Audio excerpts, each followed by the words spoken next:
Sí, sí. Déjame llamar a José Enrico para que entre. No te vayas. Entra ahora. Entra. Ok. Sí, sí. Déjame llamar a José Enrico para que entre. Bueno, gente, bienvenidos. Disculpen que estamos tarde. Bienvenidos a Latitud 18 desde la biblioteca virtual.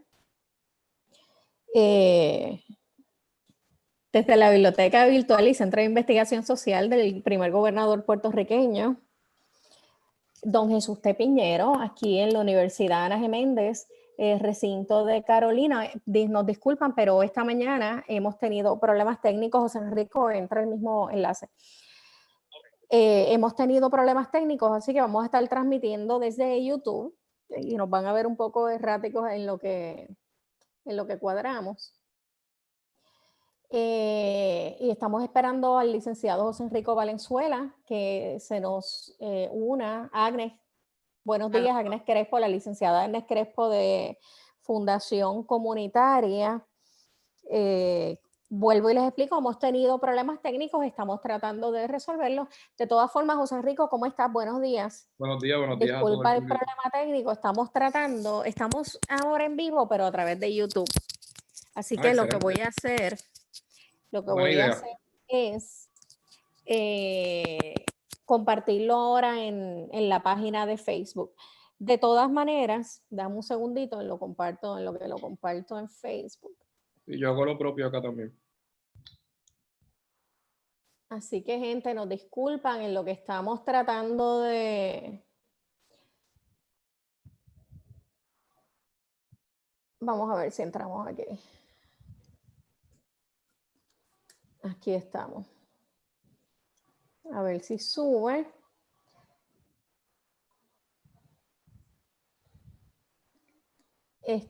Y como saben, me imagino que nosotros todavía estamos usando la plataforma de Zoom y saben que Zoom ha tenido algunos problemas que se han planteado de seguridad. Que estoy tratando de hacer multitasking, gente, así que, de hecho, cuando vimos en la pantalla aparece el botoncito de Encrypted de Zoom, que eso antes no aparecía. Pero, gente, vamos a estar conversando sobre los últimos acontecimientos relacionados a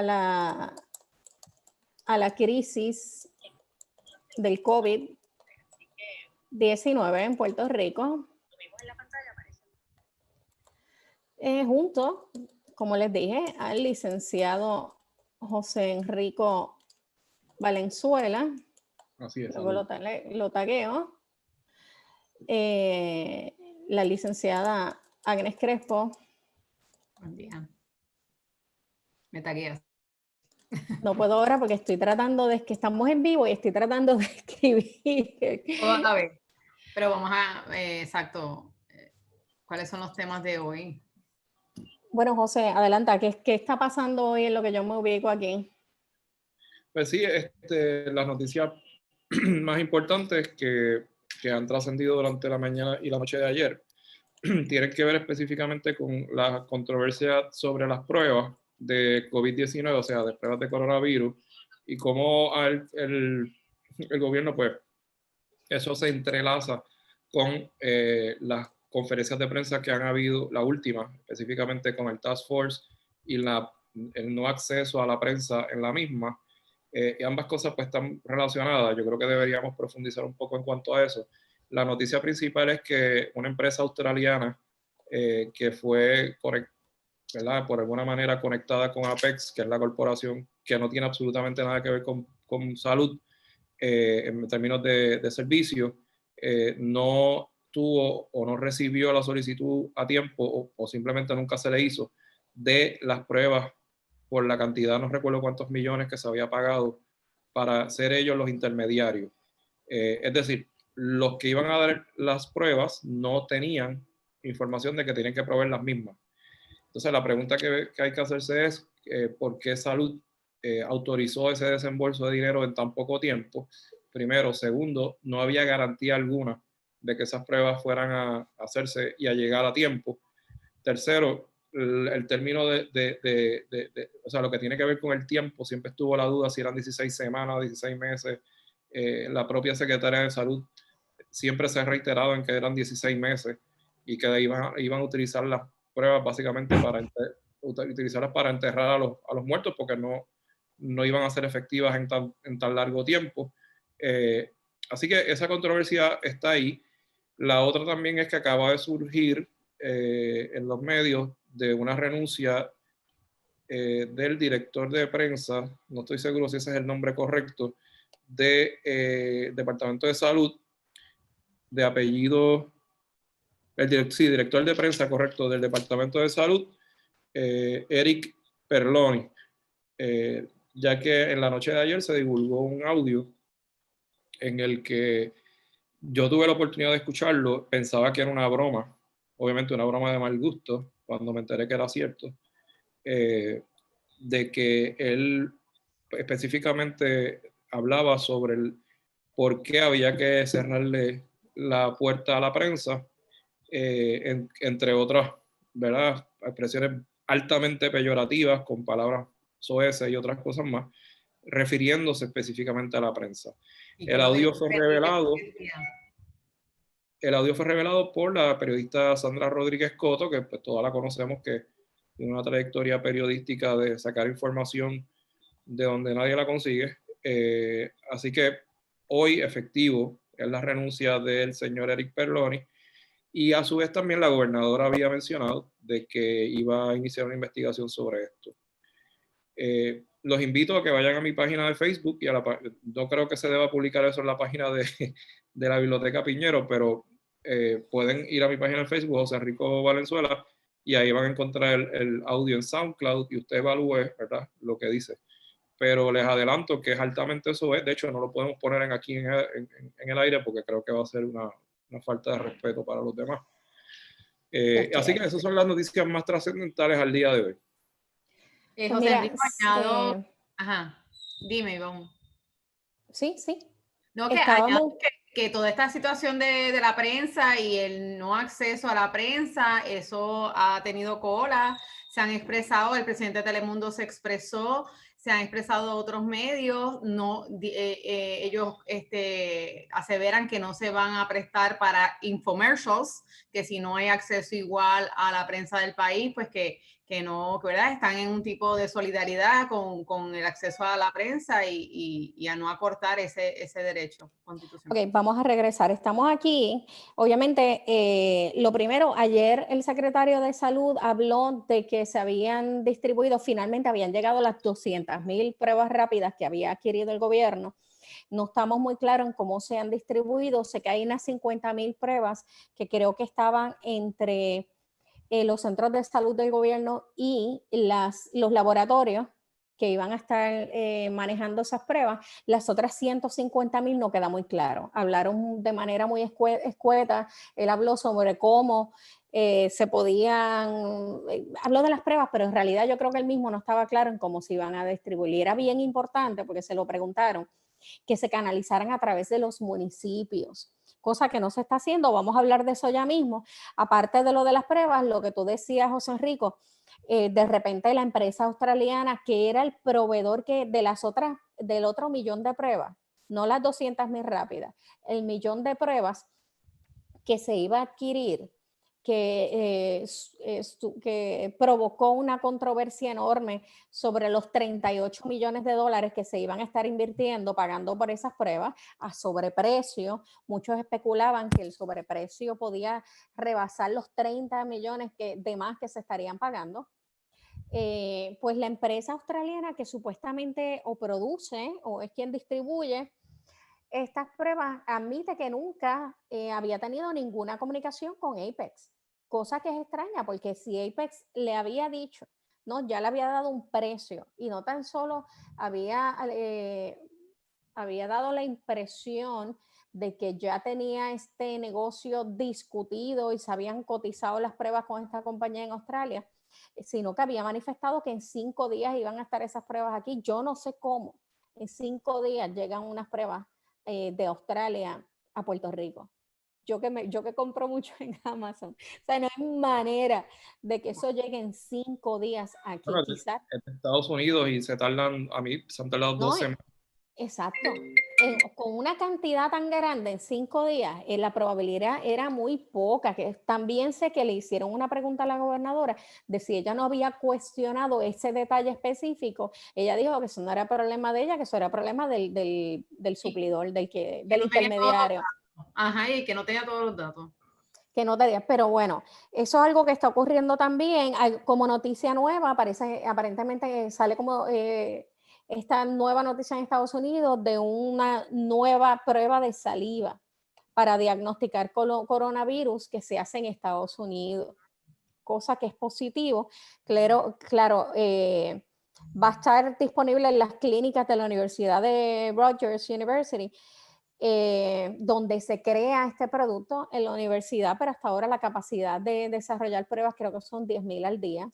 Hay que ver, y hasta ahora en las pruebas ha dado un 100% de efectividad. Hay que ver si esto puede ser, hay que ver cómo puede aumentar la capacidad de producción de las pruebas y que nos podamos beneficiar de eso. También con lo que pasó con Australia, pues se ha puesto en pausa la compra de pruebas rápidas y de ningún tipo de prueba. Algo que queríamos discutir con Nazaria Lugo, que no estoy segura que pueda acompañarnos hoy, es que cierran un segundo cuartel de la policía en Guaynabo. Eso es terrible. Y que están en aumento los positivos, los que han dado positivos en el área de seguridad pública, no tan solo policía, sino también en salud, médicos que han comenzado, murió, como saben, el primer médico en estos días, y las enfermeras que han comenzado a dar positivo porque no tienen las mejores condiciones de trabajo, ni hablar de los que se están yendo del país. Sabemos también que hay unos incentivos que se han estado aprobando para los enfermeras y enfermeros del sistema público, y hay unos más limitados para el sector privado, pero no va a ser suficiente para retenerlos. Esa es un área que hay que atender. Ya les hablé de la empresa australiana que comienza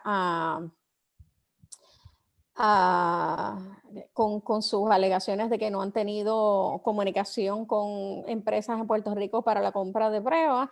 Hablaste de lo de la renuncia del director de comunicaciones de salud. También tenemos que hablar del problema grave que hay de comunicaciones en este país, y ahora el efecto de poca transparencia con la práctica de hacer lo que ellos llaman programas especiales o informativos, que no son programas informativos, son conferencias para anunciarle al país qué es lo que está pasando. Este es el estado de lo que está. Así que están tratando de diferenciar para evitar que la prensa pueda participar. ¿Qué más está pasando? Y con fondos públicos. Puerto Rico no reporta muertes por coronavirus por primera vez en 2 semanas. Ese es el anuncio que hacen. Pero también sabemos que hay mucha gente que ha estado muriendo a quienes no se le han diagnosticado coronavirus y tampoco se les ha hecho la prueba post-mortem. Vamos a ver. Los laboratorios tratan de aumentar la capacidad de prueba. Confirman primer caso positivo en energía eléctrica, que eso sí me da pánico. Pero vamos un momentito, ya que estamos aquí, a ver, y no tenemos hoy a Nazario, vamos a ver por dónde andan las cifras. Pues mira, al día de hoy, según confirma el portal de Puerto Rico COVID-19, tenemos 923 personas confirmadas como positivos, de las que se han hecho la prueba. Así que 923 casos positivos, ya 1,000, ya sabemos que en estos días, quizás mañana rebasaremos los 1,000 casos positivos. De las pruebas que se han hecho, 6,284 han sido negativos, que ha sido un 87%. Casos pendientes, que están pendientes de que se procese la prueba, hay 1,322. Casos inconclusos hay 6. pero me imagino que esta prueba hay que hacerle la prueba, no la rápida, la prueba de coronavirus. Casos nuevos, 20 casos nuevos diarios, el total de pruebas recibidas, 7.213, y el total de pruebas realizadas, 8.535. Se han hecho 8.535 pruebas para la población nuestra, que todavía debe estar en unos 3 millones. Como le dije, del total de casos que tenemos, que son los 923, bueno, no, esos son los positivos. Del total de casos positivos, que son pruebas realizadas, no, del total de pruebas, que son los 8.000 y pico, positivos han sido un 10%, pendientes era un 15%, negativos, inconclusos, de muertes, total de muertes, al día de hoy 45, lo que representa un 5% del total de los casos de las pruebas que es de las pruebas realizadas. 5% de las pruebas realizadas. Como ven el mapa aquí, obviamente la mayor cantidad del número de esos positivos se está dando en el área metro. Luego del área metro, pues el área más alarmante es el área de Mayagüez. Ya para el norte, esto no es Arecibo, pero está cerquita del área de Arecibo. Y en el sur, que tenemos bastantes casos también, cerca de Ponce. Y lo más curioso del mapa es que aquellos que lo pueden tener en pantalla, básicamente están todas las regiones de Puerto Rico. O sea, no está almacenado todo necesariamente en un área. Maybe, quizás en el área del centro sí se nota que no hay. Aquí hay como unos 4 municipios en el centro que no han reportado casos. Eso no significa que no haya. Claro, en el centro, exacto, en el centro este también hay 2 municipios y este de aquí que no logro identificar.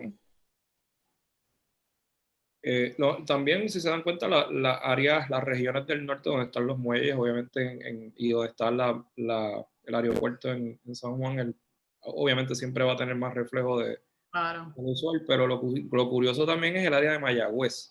Sí, 20 en el área de Mayagüez. Y eso se debe también, o sea, no seamos ilusos, entran un montón de embarcaciones legales e ilegales por el área oeste. No por el área necesariamente de Mayagüez, pero como es la ciudad que recoge todos los municipios de esa área, que es una ciudad bastante grande, pues eso tendría que ver entonces con la explicación. Mira, la mitad de los casos está en área metropolitana, según los números que tengo aquí. ¿Ves? San Juan 121, Guaynabo 44. Si los sumamos todos, esa mitad de 923 casos confirmados está en el área metropolitana. Luego de salir del área metropolitana, y ahí estoy contando Caguas, el municipio con el número mayor de positivos, sí, es Mayagüez.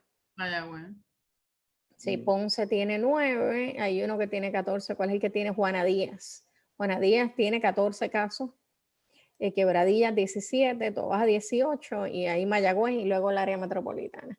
Me preocupa porque en Mayagüez ciertamente hay una población de personas de edad avanzada muy alta, que son muy vulnerables. Así que nada, empezamos, tenemos lo de salud, todo lo que hemos estado planteando con lo de las pruebas, José. Sé que también hay unos aumentos que se han hablado, unos aumentos no, ahorita hablamos de los bonos que se le habían aprobado, que creo que son $4,000 de bono a los enfermeros de sistema público. Sistema privado, que hablan en el mercado privado o servicios profesionales, en privado, de 3,000 a 3,500. En el caso de los técnicos del Departamento de Salud, se les aprobó un bono, y esto fue la Junta de Supervisión Fiscal que lo aprobó, de 2,500. Y para los farmacéuticos del sector privado, los tecnólogos médicos y los médicos residentes, $1,000. No es mucho, es bien poco, pero bueno. Supongo que es peor que nada, pero ciertamente como está la situación, la crisis hospitalaria que estamos viviendo en este momento, que no se está dando en ningún otro lugar, se nos están yendo las enfermeras. Ayer, esa situación de las enfermeras y enfermeros lleva, yo creo que ya casi como 15 años, tanto a nivel privado como a nivel público. Es más, yo creo que los que están en los pocos hospitales públicos que quedan tienen mejor estabilidad, por decirlo así, que los propios privados por razón de la seguridad del empleo. Sí.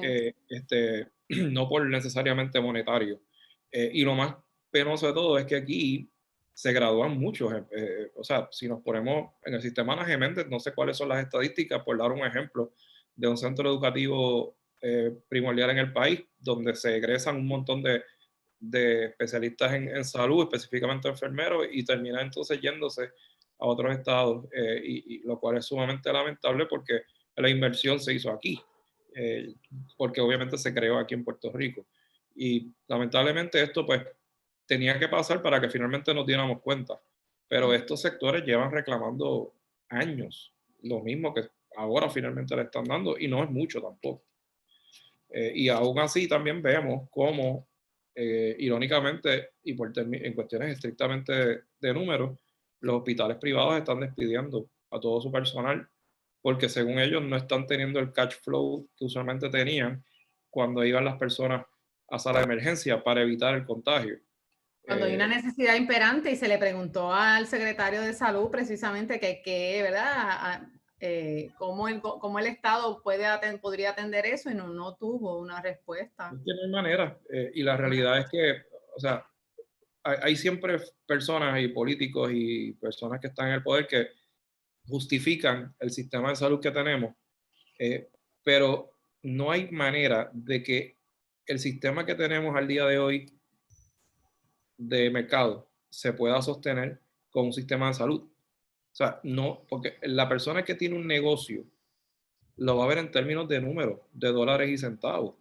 No debería ser así, pero el Estado debería, yo creo que de cierta forma, incentivar eso o crear programas para específicamente flexibilizar más y no tener esa rigidez tan dura que tienen los hospitales, que si ven que no están haciendo los números como si fuera una tienda por departamento, se va todo el mundo y ya. Seguros de salud, los seguros de salud así mismo es que funcionan. Olvídate tú que tú lo necesitas. O sea, si De no es hecho, efectivo, las aseguradoras están adelantándole a terrible. los hospitales, pero también está todo el mundo pendiente en la expectativa del paquete de ayuda económica del gobierno federal hacia los hospitales.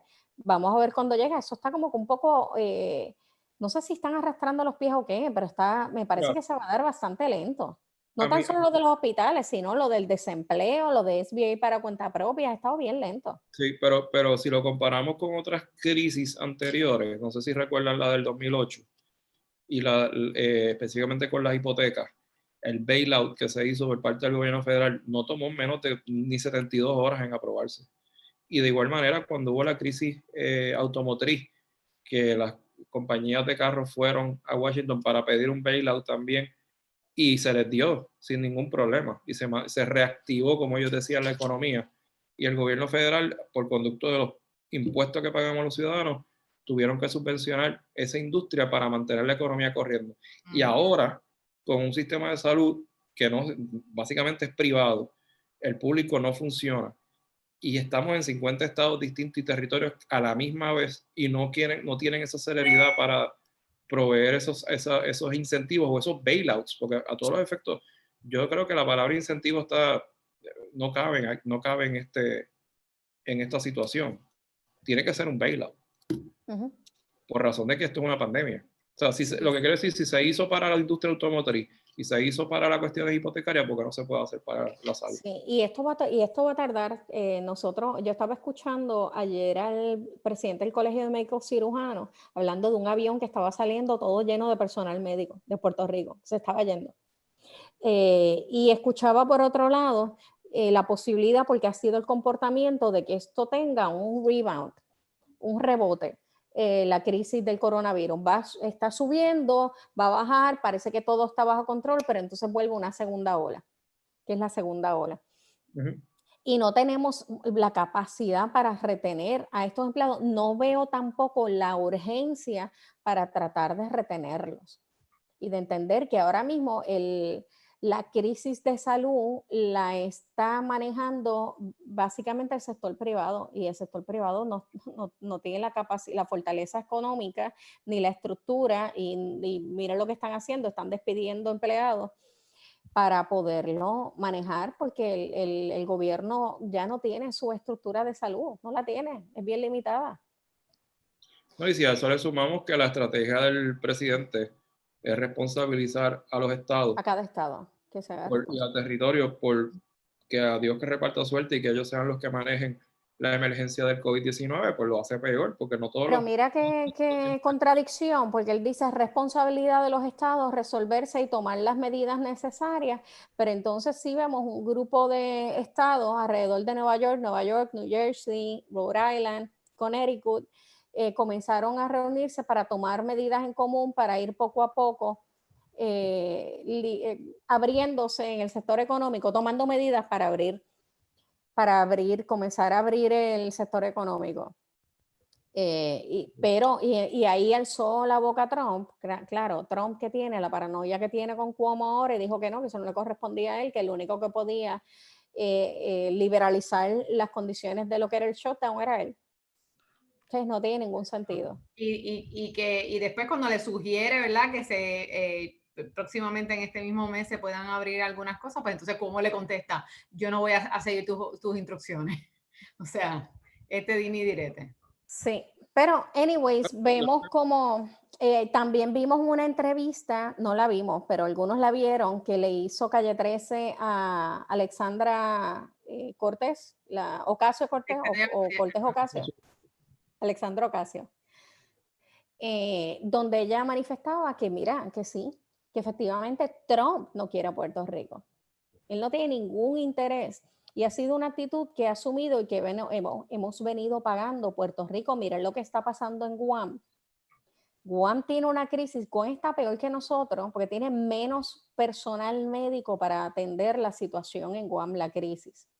Y ahora mismo tienen todavía un barco del ejército militar, un transatlántico que está allí, no encallado, pero no literalmente encallado, que no han podido moverse porque nadie los quería recibir porque tienen un montón de contagiados con coronavirus.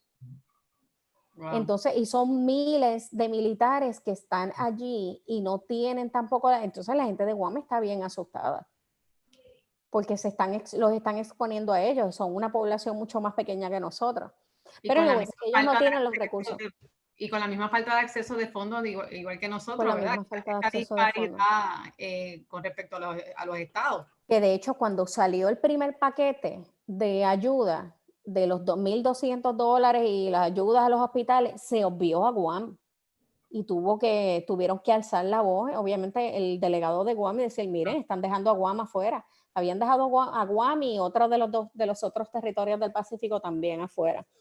Que me hace pensar, uno que tenemos que discutir, uno de los casos que más nos atañe como territorio es el caso de Seguro Social, súper importante, que excepto Islas Marianas del Norte, que sí se benefician del Seguro Social suplementario, pues el resto de los territorios no. Así que hubo recientemente, el año pasado, ya habíamos escuchado, había sido octubre o noviembre, no recuerdo, cuando el juez El Pi se había expresado a favor de que se le concedieran los beneficios del Seguro Social Suplementario a un puertorriqueño que vivía en Nueva York, comienza a recibir los beneficios en Nueva York, se muda a Loíza y sigue recibiendo los beneficios hasta que el gobierno federal, y tú sigues aquí, lo decide demandar porque dice que nosotros no tenemos derecho, que él no tenía derecho una vez pisa territorio puertorriqueño y se muda acá a Puerto Rico a recibir tales beneficios. ¿Qué es lo que ha pasado? Comenzando con el caso en el circuito federal de aquí de Puerto Rico. Pues en efecto, pues sí, eso es preliminarmente lo que ocurrió. Lo que hay que también señalar es que este caso era una acción de cobro que estaba llevando el Seguro Social por conducto del U.S. Attorney's Office en el Tribunal Federal para el Distrito de Puerto Rico, que es algo bien poco usual, ¿verdad? Porque la jurisdicción federal es bien limitada, pero aquí sí hay jurisdicción para tales efectos. Y lo que se planteaba era que por el hecho de haberse mudado de New York a Puerto Rico, él automáticamente ya perdía ese seguro social suplementario que estaba recibiendo en Estados Unidos y que seguía cobrando en Puerto Rico, y al percatarse que se había mudado aquí, entonces hacen la acción de recobro por haber pagado mal, como dicen en la calle. Y entonces pues ahí se trae el planteamiento por parte del demandado, que es un individuo, diciendo de que en efecto él está siendo discriminado por la cuestión de movilidad, en el sentido de que se mudó de un territorio a otro, perdón, de un estado a un territorio, y que eso no debe ser razón para eliminar ese seguro social suplementario, ya que él aportó para eso.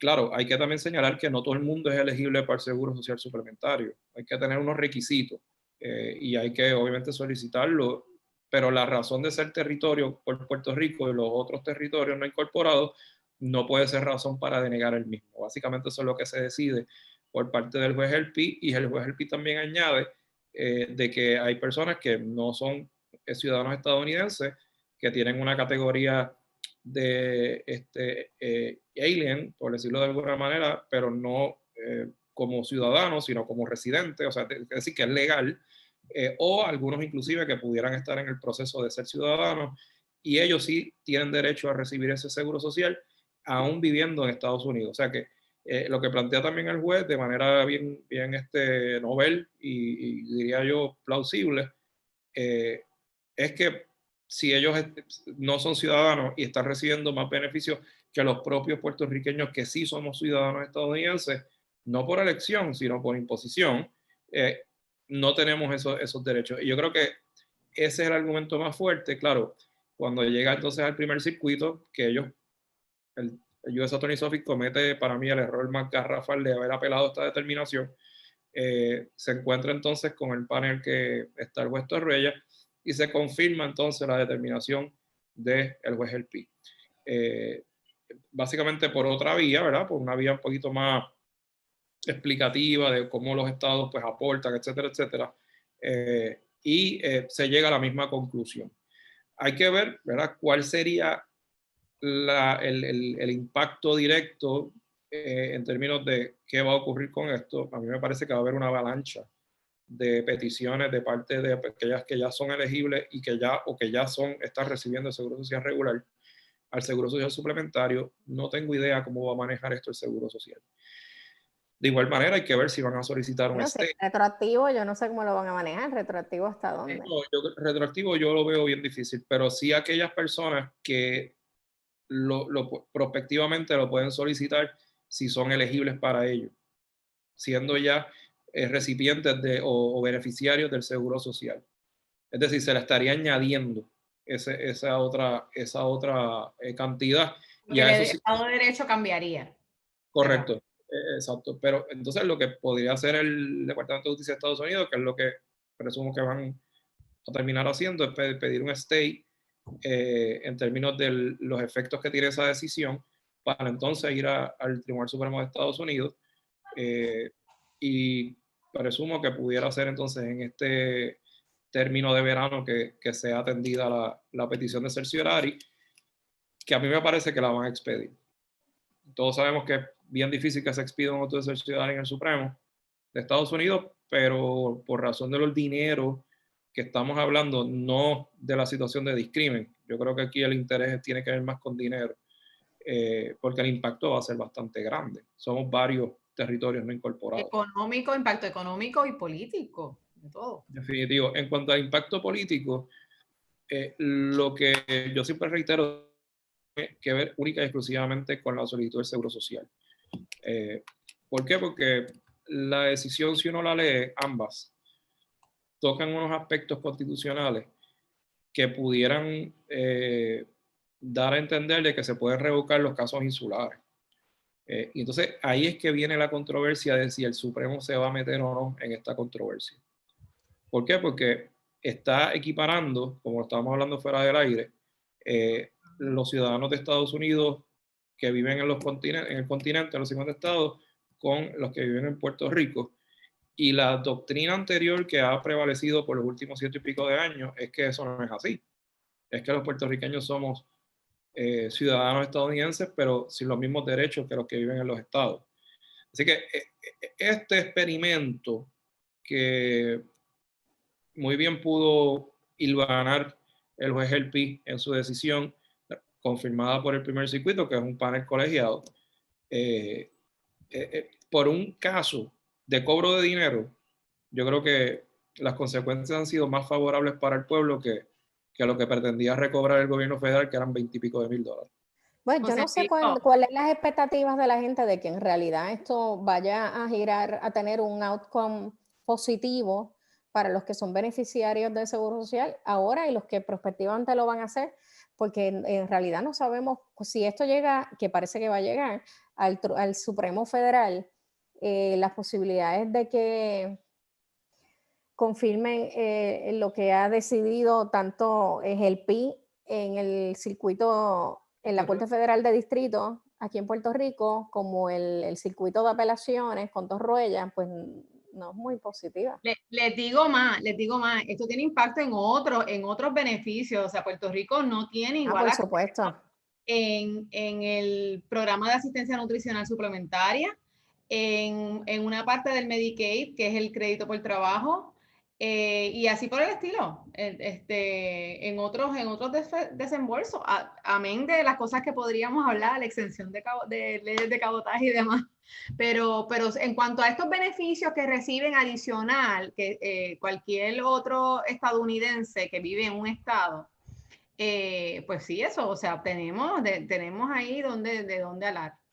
Oye, y otro punto que se me acaba de ocurrir ahora, ya que tú traes eso de los impactos que tendría en otros programas de beneficencia social, es que el Congreso, esto pudiera también dar pie a que el Congreso se ponga creativo y nos ponga a pagar impuestos federales.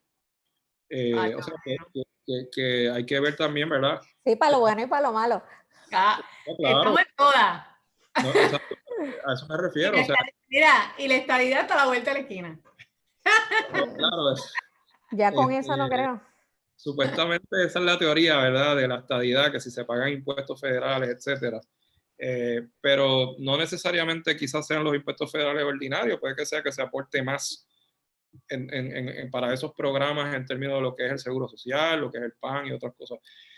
Yo no sé, yo creo que para mí esto es una buena victoria, porque no se puede minimizar, todo lo contrario, es una victoria excelente, pero esto no se va a quedar así. O sea, algo va a hacer el Congreso. Esa es mi percepción, ¿verdad? Conociendo cómo funcionan los gobiernos federales cuando hay crisis económica, más aún con lo que está pasando con el COVID-19, de recobrar por algún lado. Hay que ver cómo lo van a hacer. Mira, yo escuchaba ayer también, un poco cambiando el tema con lo de las ayudas, en una entrevista ayer al secretario del Departamento del Trabajo. Y me preocupa mucho porque el secretario del Departamento del Trabajo, el secretario de Hacienda. Me preocupa mucho por el asunto de cuándo van a llegar las ayudas y lo hablamos en la semana pasada. Hay un issue de salud mental y del efecto emocional que va a tener toda esta crisis en la gente que se está viendo ya. Yo les conté de esta madre que estaba desesperada en un live porque no podía bregar ya con toda la crisis, tener los nenes en la casa, bregar imagino que con su trabajo a distancia, con la poca capacidad tecnológica que tenía de su teléfono, ¿no? Que los nenes también tenían que coger sus clases. Son los que tienen trabajo. Sí, porque los que no. Se estaba volviendo loca. Y eso es gente que todavía pues recibieron ponle que los $500 y los que han recibido porque les adelantaron el PAN. Pero ya mismo, o sea, vamos a entrar al mes de esta crisis. Cuando la gente no comience, cuando no tengan un peso encima para poder hacer la compra en su casa, la dinámica en este país va a cambiar.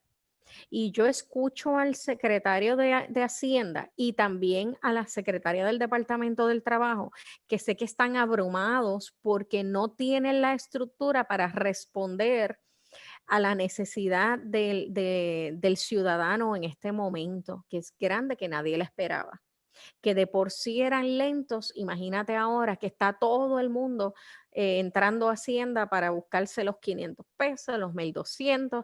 todo el mundo para entrar a buscar más de lo usual, a solicitar desempleo, incluso que todavía no está arriba, pero los de cuenta propia que no saben, pero siguen todos los días tratando de llamar y buscar y dónde es y cómo solicito. Ellos no tienen, me parece que están tratando de atender la situación, pero no saben cómo hacerlo y no tienen las herramientas para hacerlo y no tienen el personal para hacerlo. Ni los chavos han llegado del gobierno federal tampoco. Por eso no llegan y tampoco veo desde cuándo están que si las guías. Yo pensaba que ya en este fin de semana el gobierno federal iba a estar comunicando cuáles iban a ser las guías para los cuentapropias que iban a estar solicitando desempleo. Y las guías de SBA para que los que están por cuenta propia puedan ya comenzar, porque ya pudimos accesar a esa presolicitud del adelanto del préstamo de SBA, que era hasta $10,000. Pero eso no se mueve, se supone que viene que yo eventualmente solicito un préstamo y que eso es un adelanto del préstamo. Todavía esas guías para ver cómo ese cuestionario, ese formulario que nosotros estamos llenando, eso no está. No está y se va a ir esta semana. Yo no sé si eso está esta semana. Para la semana próxima, que va a haber crisis en este país. Ivonne, en cuanto al Departamento del Trabajo, que ella ha expresado en todos los foros que ella no tiene el personal, el recurso humano, ¿verdad? Porque hay un sistema electrónico, pero hay la persona tiene que estar detrás de ese sistema para procesarlo. Pues mira, hay opciones, o sea, ellos mismos no, esta administración fue la que legisló para un empleador único, ¿no? Que haya, se pueda haber movimiento entre agencias o entre divisiones. Bueno, pues hay que implementarlo. Yo tengo conocimiento de que la mayoría del empleado público en este país, que no sea esencial, ¿verdad? No estamos hablando de energía eléctrica y demás, está en su casa y no le están dando taller, están siendo pagos porque la gobernadora lo ha expresado. Bueno, pero ¿no crees que ellos tienen algo que aportar? No, si tiene falta de recursos humanos, pues mira, vamos a darle un acceso remoto tal vez al sistema para que por lo menos puedan entrar la data y puedan procesar y demás. O sea, vamos a utilizar, también se pasó hasta una legislación también para trabajo remoto, pues vamos a implementar lo que profesamos. No se ve, o sea, lo que yo digo con lo que yo actúo, pues no se ve esa unión. Mira, yo tuve tanto problema para accesar a la página web al principio y es que me parece que en la página de ellos no tenía la capacidad para manejar tanto tráfico. Eso es un problema. Porque está bien, tienes el acceso, pero la plataforma no te lo aguanta. Y los teléfonos igual, yo no sé, a lo mejor el cuadro del Departamento de Trabajo tiene capacidad para manejar 50 llamadas a la vez. Dios mío, la gente que atiende el público, el ciudadano, a lo mejor son 50, 100 y no están preparados para recibir 1000 llamadas. Ahí se caen los cuadros, obviamente no hay 1000 personas detrás del teléfono. Hoy hablaban también de lo que tú dices, Agnes, de, por ejemplo, personal de la Comisión Estatal de Elecciones, que en este momento están inactivos, porque mira, las primarias no van a ser ahora en junio, van a ser en agosto. Definitivamente, ese es otro asunto que yo iba a decir, la la Comisión Estatal de Elecciones, igual que las juntas de inscripción permanente en los pueblos, a ver, o sea, yo todavía no puedo entender cómo pueden funcionar 4 años. O sea, en el 2017, por dar un ejemplo, con la misma empleomanía, dando los mismos servicios, hasta el 2020, que es la elección. O sea, en términos de logística nada más, sin contar que estamos en una pandemia. Y siempre se ha planteado eso. De hecho, se hizo la legislación de empleador único, como señala la licenciada Agnes Crespo, y yo no lo he visto que esté funcionando aquí. O sea, la realidad es que he visto sí, y tengo que resaltarlo, y que en Hacienda sí han habido unos movimientos para la cuestión de los cobros del IBU y otros asuntos más, añadiendo inspectores en el field de otras agencias que no son, o sea, que no son servicios esenciales para poder recobrar y captar dinero. Pero, obviamente, no es suficiente. Y más aún cuando tenemos ahora el Departamento del Trabajo, que a mí me parece que ellos no tenían la más mínima idea de que esto iba a pasar. Y es sumamente preocupante porque esto viene arrastrándose desde noviembre. O sea, todo lo que viene lo que tiene que ver con COVID ya desde noviembre del año 2019, por eso es que se llama COVID-19, dicho sea de paso, se sabía que esto iba a ir en aumento. Claro, las autoridades en Asia estaban haciendo todo lo posible porque no se divulgara información, pero la falta de información fue lo que llevó a muchos periodistas a empezar a indagar y sí se podía ya tener una expectativa de lo que venía. Y acabó de explotar todo en enero cuando empezó el Año Nuevo Chino.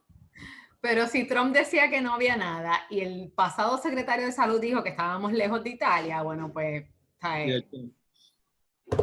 pues no estábamos preparados precisamente. También estábamos muy sumidos en la crisis inmediata de los sismos que habíamos sufrido. Cierto, pero cierto. Eso es un punto a favor, tú sabes, dentro de la situación crítica que venimos arrastrando desde antes de los huracanes. Sí, o sea, estamos envueltos en la crisis inmediata y era como que eso se veía tan lejano y tan ciencia ficción. No, no solo lo vimos como ciencia ficción. Pero nosotros lo vemos así como ciudadanos comunes. La gente que está en esferas de poder tiene información que nosotros no tenemos. Definitivamente. Claro. Pero es que ya se tenían que estar preparando, o sea, hubo desempleo también, hubo negocios que cerraron, o sea, todo este andamiaje de desarrollo económico, Hacienda, Departamento del Trabajo y todo lo demás, venían atendiendo ya una situación de los terremotos. Pues entonces, o sea, es simplemente ampliar la cosa. Llevamos ya 2 años y pico pasando por otra crisis, o sea, nuevamente cada vez que llega algo como que no estamos preparados. Yo sé que esto del COVID es una cosa, eso mismo, de ciencia ficción, pero es una emergencia y debemos de tener, por lo menos, estar preparados para una emergencia, debemos tener lo mínimo. Y de verdad que... Pero ahí también, mira, yo tengo que decir esto. La cultura política boricua y la cultura de la sociedad como tal, en términos generales, es así. O sea, aquí los puertorriqueños no le dan prioridad a nada. Y tú te vas, por ejemplo, a las alcaldías. ¿Cuál es la prioridad del alcalde? Ahora no es, obviamente, no es eso, pero en su momento lo era. Eran las fiestas patronales cada cierto tiempo en los pueblos, sin tener dinero para ello. Y yo creo que esta emergencia, te estoy dando un ejemplo, ¿verdad? Esta emergencia nos ha llevado ahora a priorizar asuntos que nunca antes, ni en Puerto Rico ni en el mundo, por lo menos en Occidente, eran prioridades. O sea, ahora sí lo es. Y yo creo que dentro de esto, si nosotros podemos sobrepasar esta emergencia, me refiero a Puerto Rico, yo creo que aquí si no aprendemos de esta, o sea, ese es el eterno adolescente que tiene 50 años y todavía está viviendo con sus papás, pues eso sería entonces esta situación, lamentablemente. Ay, Dios mío, sí, tenemos 100 y pico de años. Pues mira, otra cosa de la que estaba pensando a raíz de los reclamos de los alcaldes, ayer se unieron en comunicación los 45 alcaldes populares pidiéndole a la gobernadora que retractara la nueva disposición para liberalizar la cuarentena, el toque de queda, perdóname, que estaba originalmente de 7 a 5 de la mañana y ahora lo subieron hasta las 9 de la noche. Un poco tiene lógica, claro, muchos ciudadanos, irónicamente, las voces que yo he escuchado de ciudadanos comunes en la calle, pero están locos. O sea, vuélvanlo a bajar a las 7, ¿cómo lo van a dejar hasta las 9? ¿Cuál es? Porque les suena contradictorio el mensaje. Y les suena más contradictorio cuando el mismo secretario de Salud plantea que el pico de contagios del coronavirus llega en mayo y todavía estamos en abril. Así que uno pensaría, ¿por qué estás abriendo otra vez? Claro, por lo menos nadie se ha opuesto a que quitaran lo de las tablillas, a que estuviéramos por lo menos de lunes a sábado. Mira, está bien, porque ahora la gente se va a distribuir entre esos días. Pero sí han tenido los reparos. Volviendo otra vez, yo creo que se le ha hecho caso omiso a los alcaldes y a otras organizaciones también. Escuché al secretario de Salud, esto va a traer muchos cambios en lo que es la dinámica del Departamento de Educación con relación a las clases y se van a ver bien afectados. Hay muchos niños que en su casa no tienen la capacidad tecnológica para seguirlo, eso de tener Zoom imposible. En la casa no hay internet. Apenas desayunan y almuerzan. Y los que tienen es un telefonito, muchas familias que no tiene internet, que lo que tiene es un plan de llamadas nada más. Yo no sé cómo se lo van a manejar, son muchos niños los que se van a ver afectados con esto. Así que ya hay que plantearse un estilo distinto de educar, menos al tradicional. De hecho, estaba leyendo en una publicación, yo no sé si era de las Naciones Unidas, pero tenía que ver un poco con la educación Montessori, de cómo podíamos aprovechar esto para enseñarle a los niños otras destrezas de vida de las que ahora mismo el sistema, en las que el sistema ahora mismo no está cubriendo. Destrezas que parecen cosas de vida básica, que tienen que ver, pues mira, cómo de cocinar, de lavar ropa, de incluso finanzas personales, yo qué sé. Pero unas destrezas que se puede aprovechar esta coyuntura para manejarlas desde la casa y que los padres quizás se les haga más fácil manejar. Y las universidades, mañana de hecho tenemos un conversatorio a esta hora, a las 10 de la mañana, de Ana Geméndez sobre cómo se está trabajando la educación a distancia y los estudiantes internacionales. Que claro, muchos de ellos se fueron de Puerto Rico y se fueron a sus respectivos países en medio de esta crisis y están manejando la educación a través del internet, de Microsoft Teams o Zoom incluso. Esa dinámica universitaria va a cambiar y ahí lo vamos a ver con mucha más facilidad. De agosto en adelante vamos a ver muchos más estudiantes estudiando, matriculándose en cursos a distancia de lo que había hasta hace un mes atrás. Va a ser más común. Y los habíamos hablado también sobre los trabajos a distancia y trabajar desde la casa, que había como un medio tabú porque a los patronos pues les gusta tener a los empleados ahí al frente, verlos, supervisarlos. Y eso va a cambiar. Yo tengo un sobrino, de hecho, que trabaja con una compañía en el extranjero y trabaja desde la casa, muy millennial. Y tiene un sueldazo y él trabaja con sistemas. Mira, en tono jocoso, hay una película que les invito a que vean que se llama Office Space, que es del año 99. Y es una comedia de Comedy Central donde ridiculizaban esa exigencia de tener a todos los empleados físicamente en la oficina, porque cuando sacaban las horas que en efecto sí hacían un trabajo real, de las 8 o 9 horas que estaban allí, se limitaba a 1.5 aproximadamente. O sea, el ser humano tú no lo puedes tener encerrado, porque se ha probado que lo que hace es más perder el tiempo, crear controversia entre coworkers, que lo que tú puedes tenerlo produciendo quizás en un área que se sienta más cómodo, que no necesariamente tiene que ser la casa. Yo a veces soy uno de los que me voy a un sitio público porque me gusta, qué sé yo, mirar la gente y distraer. Claro, me arriesgo a que me asalten o lo que sea, pero claro, no voy a vivir con miedo. Y eso te ayuda un poco a estimular los sentidos y a poder ser más productivo. Cuando yo fui jefe en el Departamento de Justicia, en el área de litigios federales, había empezado, o ya estaba bastante avanzado, debo decir, la erradicación electrónica. Y mis empleados, o sea, los abogados que trabajaban conmigo, las vistas siempre eran entre 4 y 45 y la gente salía casi a las 9 de la noche del Tribunal Federal, porque por la mañana es que se ven los casos criminales y por la tarde es que se ven los casos civiles. Muchos de ellos vienen en la noche. Y pues obviamente salían de la oficina. Yo no le iba a exigir que estuvieran a las 8:30 de la mañana en la oficina. Mentalmente era imposible, o tener un pre-trial, salir a las 9 de la noche del pre-trial para estar al otro día a las 8:30 de la mañana, no hacía sentido. Y establecimos un sistema de comunicación a través de laptops con internet, aquellos que tuvieran internet privado, que pudieran trabajar desde otro sitio que no fuera la oficina, siempre y cuando sacaran el trabajo, no había ningún problema. Y la productividad subió exponencialmente. Así que yo creo que ese es el enfoque que se le debe dar ahora a la producción de personas, o sea, a la producción de trabajo, a la gente que trabaja, y que haya más flexibilidad para ellos. Además que te estás ahorrando renta y otras cosas más. Es calidad de vida, es productividad, o sea, son muchos otros beneficios y la empresa privada sobre todo lo va a coger definitivamente. Sí, definitivo. Oye, vamos a ver qué pasa. Sí, sí.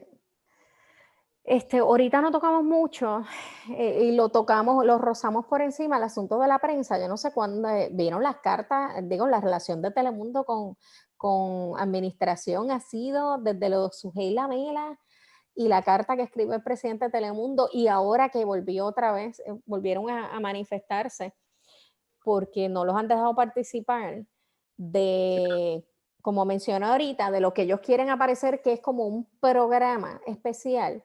Él lo denominó como un infomercial. Sí, por Dios. El presidente, es verdad lo que dice, no es la primera vez que se expresa directamente en su Twitter.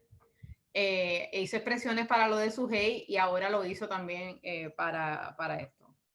Y es terrible porque es transparencia, acceso a información, violaciones a la libertad de prensa y una interpretación que ellos están dando sobre las formas en que puede comunicarse el gobierno, más allá de la responsabilidad que tiene de comunicar, pero de comunicar también y sin violar, dando espacio a que la prensa participe. Ellos están como que reinterpretando toda la responsabilidad de comunicar, los derechos de la prensa, algo que es sumamente peligroso. No, Ha sido muy no están solo los derechos de la prensa. Yo creo que este es el del enfoque ciudadano a informar, que mantenerse el derecho de informado. nosotros a tener acceso a la información como ciudadanos. Sí. O sea, yo creo que aquí... Lo que pasa es que los utilizamos de intermediarios a la prensa porque nosotros no podemos preguntar directamente. Definitivo. Pero yo tuve la oportunidad de escuchar al presidente de la UIPR ayer. Y la forma tan fácil de él despachar esto era con decir de que por ser un programa informativo, pues por esa razón pues no habían entonces que hacer preguntas de la prensa. Pues mire, si esa es la premisa, pues ¿qué tiene que hacer la gobernadora entonces en la conferencia de prensa? O sea, si van a hacer las cosas mal, háganlas mal de verdad, pero no vengas a utilizar una propaganda totalmente estructurada para resaltar la imagen de la gobernadora con su gabinete por conducto de los médicos estando allí presentes. Porque además que lo plantean como si fueran funcionarios privados haciendo un programa informativo. Claro, y ellos están ejerciendo una función pública. Aunque correcto, no les están pagando, están ejerciendo una función pública. Exacto, pero aún presumiendo que esa es la premisa, ¿verdad? Pues entonces, ¿para qué tiene funcionarios del gobierno electo? Digo, no electo, ¿verdad? Porque la gobernadora no fue electa, pero que están en términos proselitistas allí, que están en campaña también. O sea, si tú los permites que estén ahí, tienes que permitirle acceso a la gente para que les pregunte. O sea, inclusive, aunque fuera un infomercial, o si fuera, o debo decir, una cuestión más informativa que nada, por parte del Task Force también hay que preguntarle, porque para eso precisamente es los programas. Si no, pues que tienen unos comunicados de prensa por escrito y ya. O hagan un live. Eso es más sencillo. Exacto. Y menos costoso, dicho. Menos costoso, claro. Ay, Dios mío, no, eso va a seguir trayendo cola. Esta noticia a nivel internacional se ha cubierto. Vimos cómo hasta en el Reino Unido esta mañana. En Independent salió la noticia. Sí. Todavía anoche y hoy pues salió. O sea, hoy es que ha tenido mayor publicidad. Y lo más curioso de todo es que ni tan siquiera el presidente Trump está utilizando esa estrategia. Y es porque sabe que si lo hace, se va a acabar de fastidiar en términos mediáticos. Y él, obviamente, como brillante que es, porque no hay gente que dice que es bruto, yo difiero, él necesita estar en la escena, aunque le caigan encima, porque eso es lo que a él le da vida para entonces seguir atacando y mantenerse en el mainstream, como hacía en The Apprentice, por ejemplo. Yo lo de brillante, de verdad que no te lo voy a comprar. No, pero bueno, él puede ser con unas cosas listo. Pero él es savvy. Y para algunos, de verdad que no en este entorno político. Él quizás podía sobrevivir en un entorno empresarial, que era su mundo, micromundo que él manejaba, pero en este mundo de la política ciertamente ha tenido muchos tropiezos. Sí, pero la realidad es que es el candidato ahora mismo que si sale de esta, yo tengo la certeza de que puede volver a ganar. Digo, y lo que tiene es capacidad de manipular una masa que tampoco es muy brillante. Esa es la palabra que quería decir ahorita. Y encontró un nicho poder electoral. Pero fue eso, encontró un nicho muy manipulable. Él es en eso bien bueno. Definitivamente. Manipular, dice 4 disparates y pues hay gente que se los compra. No, y los dice, y si te das cuenta. Porque les conviene políticamente creerle. Y los dice, su forma de hablar es una forma bien particular que cualquier persona que tenga por lo menos un cuarto año lo va a entender. Sí, porque claro, es que el lenguaje de él es tan limitado y tan simple, porque él no puede profundizar. Ni lo va a hacer. Y su diccionario es limitado y él usa las mismas palabras, las mismas frases. Él no puede salir de ahí. Esas son las palabras que él aprendió, él no sabe nada más. Y cuando tú le preguntas a un sureño de Alabama, te va a decir que entendió lo que... Exacto. Ahí es que es el problema. Que esa es la preocupación mayor, porque no es él, no importa el gobernante, es por qué sale electo. Sí, ¿a quién tú le hablas? Él sabe a quién le habla. Y dice mucho, y verdad, y sin ofender a nadie, pero dice mucho, entonces. Pues una masa poco educada. Claro. Ha sido muy ignorada por las élites arrogantes, por los arrogantes intelectuales políticos. Y él le ha dado voz, Sí. Y el problema con eso, la consecuencia que eso tiene, es que si antes ese blanco caucásico no se atrevía a gritarle nigger, lo cual es una barbaridad, en un subway, ahora lo va a hacer porque se siente que está respaldado por el government de Estados Unidos. El efecto lamentable negativo. Me he vuelto para atrás. Después de Obama, se ha caído todo. Sí. Oye, y Obama no era perfecto, pero... Bueno, y visto desde la perspectiva puertorriqueña, ciertamente nos hizo daño, pero si yo fuera norteamericana, estadounidense, que es lo correcto. Lo correcto. Para mí Obama es Dios. Sí, no. Estadounidense. Adelantaba unas causas en cuanto, ¿verdad? Esa historia. Y pues las volvimos a echar para atrás. Miren, que estamos hoy divagando. Gente, nos disculpan otra vez porque tuvimos problemas técnicos esta mañana. Eso, vuelvo y les repito, normal en estos días que están las redes congestionadas, la gente está consumiendo más data de lo usual, así que se están viendo afectados pues todos los servicios. Está todo el mundo haciendo videoconferencia y metido en internet a la vez. Y un poco eso nos saca de línea, de concentrar, después que teníamos como que una línea, por aquí nos vamos a ir, pues un poco como que nos desordena la línea de discusión. Pero antes de cerrar, quiero decirles que he visto una serie ayer de Netflix, de lo más cute, que se llama Merlí, de un profesor, es catalana, de un profesor poco convencional, con una forma poco convencional de educar a unos niños, a unos jóvenes de high school, que está bien buena, así que se los recomiendo a todos. Netflix. De Netflix, Merlí. Estoy viendo la que me dijiste, Tales from the Loop. Esa está bien buena. Tales from the Loop es bien existencialista, es de ciencia ficción, pero plantea mucho pues lo que es el amor, lo que es la soledad, lo que es la envidia, lo que es la vejez. El amor de juventud, el amor de vejez, lo que es perder la muerte. Pues que está bien buena, está bien buena. ¿Y han visto series coreanas? ¿Novelas coreanas? He visto un par de series, de hecho, Chief of Staff, que es la versión de House of Cards de coreana, que se llama Chief of Staff. Está de lo más nice, pero he visto un par, sí. Pero la pendeja es que hay que leer los subtítulos y yo... no están dobladas. Gente, siempre un placer compartir con ustedes. ¿Qué pasó, José? Que en última información todavía en Corea del Norte no hay ningún caso de COVID-19. Sí. No hay. Y viste que lanzaron misiles hoy salió la noticia. Empezaron a lanzar misiles. Es que hubo un caso, pero murió al instante. Pues, y no se le hizo la prueba. Se hizo la prueba después.